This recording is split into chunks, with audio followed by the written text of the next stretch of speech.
और आज इस भगवान बुद्ध की धरती में पधारे हुए सभी सम्मानित साथियों, राष्ट्रभक्ति, नौजवान दोस्तों, अरे दूर से सबको पीछे हट जाओ, सब खाई चलते। सबसे पहले मैं यहाँ के आयोजक साथियों को, भाई सुदेश सिंह जी को, संरक्षक जी को धन्यवाद देता हूँ कि मुझे इस कार्यक्रम में आने का मौका दिया, भगवान बुद्ध के दर्शन करने का मौका दिया और इसी के साथ में आप सब लोगों से मेरे शुक्रिया अदा करता हूँ और धन्यवाद देता हूँ। इस बात के लिए भी धन्यवाद देता हूँ कि विगत काफ़ी वर्षों से आज के दिन यहाँ के हमारे साथी भगवान बुद्ध को याद करते हैं और उनके बताए हुए रास्ते पर चलने की कोशिश में लगे रहते हैं।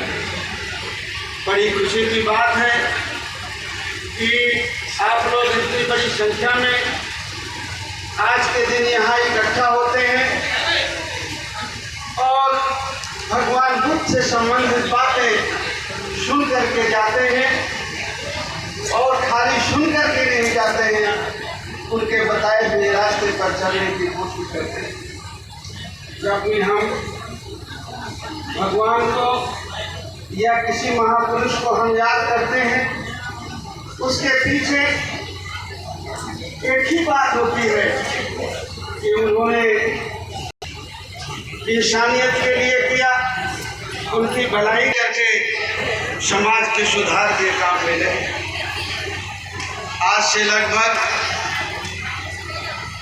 ईसा के 522 साल पहले भगवान बुद्ध शंकिशा में प्रकट हुए आए। अपनी माता को धम्म उपदेशना दे करके जब यहाँ माता जी को धम्म उपदेशना दे करके भगवान बुद्ध धरती पर आए तो शंकिशा के लोगों ने यहाँ उनको धरती में उतरते हुए शंकिशा के लोगों ने देखा।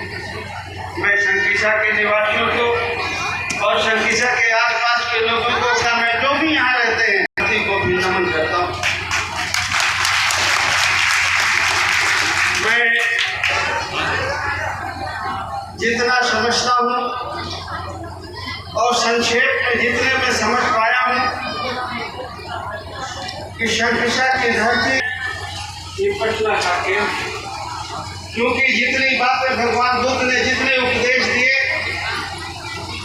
84,000, उनमें से 42,000 लगभग शंकिशा में देने का काम किया।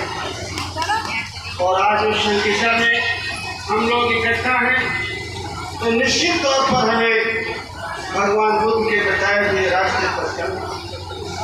भगवान बुद्ध की जो विपश्यना है, ध्यान पद्धति है,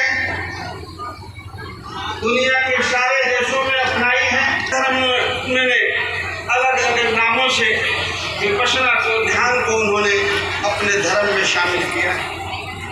विपश्यना का मकसद है अपने आप को देखना। विपश्यना का अगर शुद्ध शब्द हम कहें तो विपश्यना का अर्थ है अपने आप को देखना। और जिस दिन हम अपने आप को देखना जान लेते हैं, समझ लेते हैं, उस दिन जीवन में शायद हमसे कोई गलती हो सकती। भगवान बुद्ध ने कहा कि जो कुछ करिए वो होश पूर्वक करिए। आपके ध्यान में रहे कि मैं ये काम करने जा रहा हूँ। भगवान बुद्ध ने कहा कि अगर आपको क्रोध है, गुस्सा है, तो आपको ये जानकारी रहे कि आपको क्रोध आता है, गुस्सा आ रही है। अगर हमने होश पूर्वक जीना सीख लिया तो निश्चित तौर पर भगवान बुद्ध ने जो हमें सिखाया, भगवान बुद्ध की जो मंशा थी, उस रास्ते पर हम सफल हुए। चक्रवर्ती सम्राट अशोक को भी हम याद करते हैं। उन्होंने स्तूप बनवाया यहाँ और